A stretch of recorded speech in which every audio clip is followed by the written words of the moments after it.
Assalamualaikum warahmatullahi wabarakatuh. Kami dari kelompok 1 akan membahas materi tentang aspek ekonomi, sosial, dan politik. Ketiga aspek ini sangat dekat dan sangat berkaitan dalam kehidupan sehari-hari serta dalam proses pembangunan Indonesia. Baik, saya akan membahas apa itu aspek ekonomi.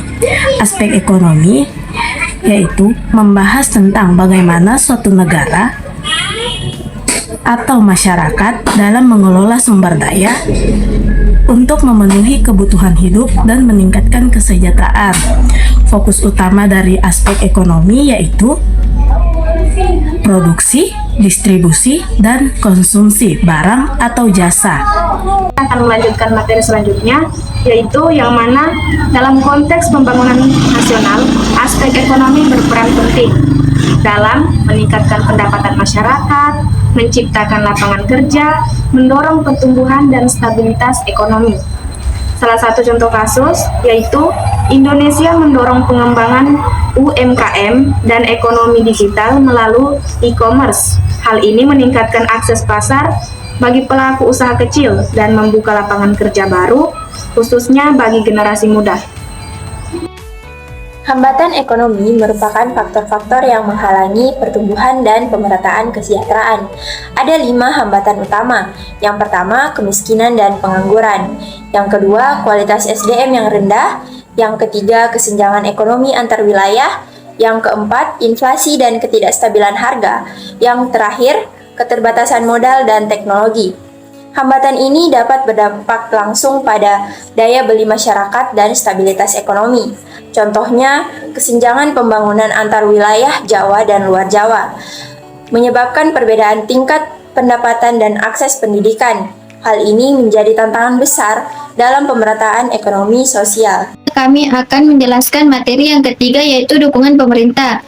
Pemerintah memiliki peran strategis dalam mengatasi hambatan ekonomi dan mendorong pembangunan berkelanjutan. Bentuk dukungan pemerintah: yang pertama, kebijakan fiskal, subsidi, bantuan sosial, dan pengelolaan APBN. Yang kedua, kebijakan moneter, pengendalian inflasi oleh Bank Indonesia. Yang ketiga, pembangunan infrastruktur. Yang keempat, peningkatan kualitas SDM melalui pendidikan dan pelatihan. Yang kelima, regulasi yang mendukung investasi dan UMKM. Selanjutnya, contoh kasus yaitu program Kartu Pekerja bertujuan meningkatkan keterampilan tenaga kerja agar lebih siap menghadapi dunia kerja dan mengurangi pengangguran. Baik, selanjutnya kami akan menjelaskan tentang aspek sosial dan politik. Aspek sosial dan politik itu berkaitan erat dengan kondisi ekonomi dan menentukan keberhasilan pembangunan. Yang pertama, di sini saya akan menjelaskan tentang aspek sosial. Aspek sosial mencakup hubungan antar individu dalam masyarakat berdasarkan nilai, norma, dan budaya.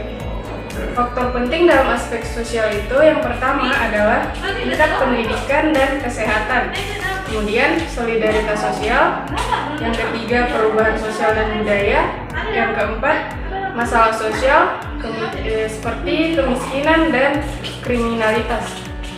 Contoh kasus sosial itu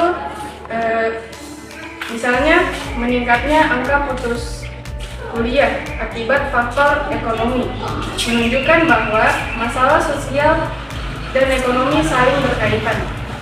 Selanjutnya, aspek politik. Aspek politik ini berkaitan dengan sistem pemerintah, kebijakan publik, dan partisipasi masyarakat dalam mengambil keputusan. Faktor-faktor yang mempengaruhi aspek sosial yaitu stabilitas politik, kualitas kebijakan publik, serta partisipasi masyarakat. Yaitu contoh kasus politik. Ketidakstabilan politik dapat menurunkan kepercayaan investor serta berdampak pada perlambatan dan pertumbuhan ekonomi. Kesimpulan dari aspek sosial dan politik adalah aspek ekonomi, sosial, dan politik saling berkaitan dan saling mempengaruhi pembangunan yang berkelanjutan. Membutuhkan pertumbuhan ekonomi yang stabil, kondisi sosial yang adil, serta sistem politik yang demokrasi. Pemahaman ketiga aspek ini penting bagi mahasiswa sebagai bekal analisis terhadap permasalahan pembangunan dan kebijaksanaan Republik di Indonesia.